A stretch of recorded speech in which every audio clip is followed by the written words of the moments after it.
Concernant les marques multimédia maintenant, donc, est-ce que vous pouvez nous rappeler qu'est-ce qu'une marque multimédia et combien ont été enregistrées avant de parler d'une décision de l'Office européen des marques? Oui, alors les marques multimédia, ça fait partie de ces nouveaux types de marques qui ont été créés en Union européenne en 2015, enfin par le règlement 2015, et qui sont entrés en vigueur en 2017. Donc les marques multimédia, ce sont des marques qui combinent à la fois du son et des images.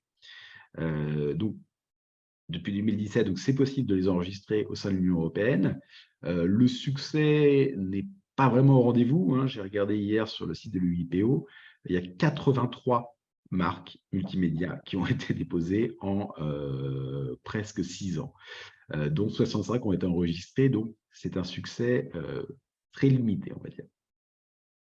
Et concernant cette décision de l'Office européen des marques, qui est une décision intéressante, qu'est-ce que vous pouvez nous dire dessus? Oui, De alors c'est une la Chambre décision, des recours du 7 mars. Oui. décision Super Simon que j'aime beaucoup personnellement. Peut-être, Baïs, si vous pouvez montrer la vidéo, comme ça on regarde de quoi on parle, c'est sur la slide d'après. Thank you, Super Simon.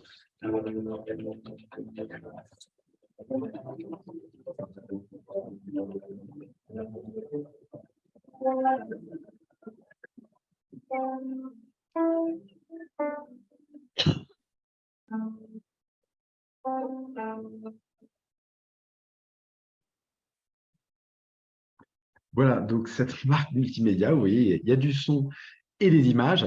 Alors, pour l'anecdote, cette marque multimédia a été déposée par un conseil en propriété industrielle néerlandais et fait référence directement à l'ancien et au nouveau directeur de l'INPI belge.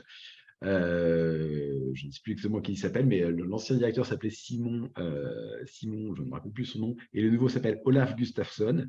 Donc finalement, cette vidéo est une sorte d'hommage, appelons ça comme ça, à l'ancien directeur qui quitte ses fonctions et qui part en vacances, comme on peut le voir sur cette marque multimédia. Donc, ce contexte montre qu'en réalité, c'est sans doute un conseil qui s'est fait plaisir et qui a un peu testé le système pour voir si on pouvait déposer ce genre de marque. Est-ce que c'est une marque finalement?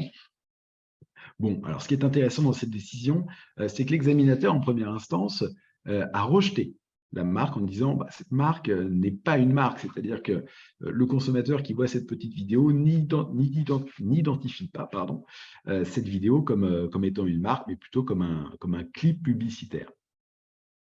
Ce qui me paraissait plutôt fondé quand on voit cette vidéo. Enfin, vous me direz ce que vous en pensez. J'avoue, j'ai du mal à y voir une petite marque. Mais ce qui est intéressant, c'est qu'il y a eu un recours. Donc, c'est une des premières décisions sur les marques multimédia. Il y en a eu 83. 80 qui ont été déposées, donc il n'y a pas beaucoup de décisions encore. Donc, on essaie de voir ce qui peut en être. Et la Chambre de recours a considéré, à l'inverse de l'examinateur, que cette marque est bien une marque et qu'elle remplit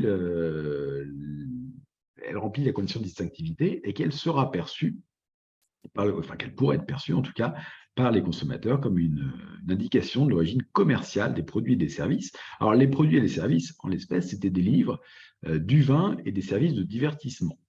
Bon, j'avoue que je suis très très sceptique sur la distinctivité de cette marque et sur l'intérêt de ce type de marque, mais ici, la Chambre de recours a considéré que le personnage de Super Simon était distinctif et que je lis la décision, enfin je traduis plus exactement, la décision est en hollandais, mais je traduis du hollandais, en tout cas en version en traduction libre, et que le public pertinent se souviendra que ce personnage Super Simon part en vacances, peu importe qu'il oublie les autres détails. Donc, ce qui est intéressant ici, c'est que par rapport à certains types de marques nouveaux, ou en tout cas assez atypiques, je pense aux marques de forme, aux marques de position, aux marques de couleur, qui sont appréciées avec beaucoup de rigidité par l'Office, par le UIPO, donc l'Office de l'Union européenne. Ici, on voit une approche qui me paraît très souple des marques multimédia, en considérant que cette marque est une marque, que ce petit clip est une marque. On peut penser que c'est sans doute pour inciter les titulaires à déposer des marques multimédia, mais cette décision, en tout cas, me paraît très, très contestable. Je ne suis pas sûr qu'il y ait un recours devant le tribunal de l'Union européenne, mais ce serait intéressant de voir ce qui serait décidé ici. Merci. Alors, deux petites questions par rapport aux marques multimédia. Est-ce que pour vous, c'est une évidence de reconnaître une vidéo comme une marque et est-ce que c'est utile? Alors, pour certaines vidéos, oui, bien sûr, ça peut tout à fait être perçu comme une marque. Si on pense, par exemple, en marque multimédia, il y a eu vous savez, quand vous connectez à Netflix, il y a le N qui apparaît, un peu stylisé et avec un son que je ne ferai pas parce que je vais mal à reproduire. C'est une marque multimédia. Pour moi, il n'y a pas de doute. C'est une garantie de l'indication commerciale des services. Donc, le principe même des marques multimédia me paraît assez approprié. Une vidéo comme celle qu'on a vue sur Super Simon, pour moi, je vois difficilement comment ça peut constituer une marque. Je ne vois vraiment pas l'intérêt de cette marque. Alors, encore une fois, je vous ai expliqué le contexte tout à l'heure. Je pense que c'est vraiment un conseil qui a fait ça pour se faire plaisir, pour tester le système, mais j'ai du mal à y voir vraiment une marque. Alors, est-ce que c'est utile? Oui, si on prend l'exemple de Netflix, tout à fait, on voit quel intérêt ça peut présenter pour eux. On peut également anticiper un peu et imaginer que ce type de marque multimédia peut être tout à fait intéressante dans le métaverse.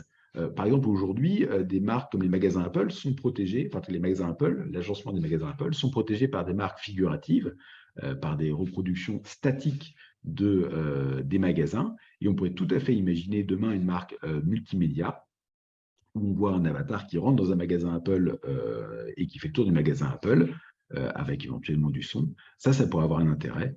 Donc, il peut y avoir effectivement virtuellement des intérêts importants pour les marques multimédia, mais aujourd'hui, en tout cas, force est de constater que les titulaires de marques n'y trouvent pas un intérêt énorme. Encore une fois, 83 marques en 6 ans, c'est peu.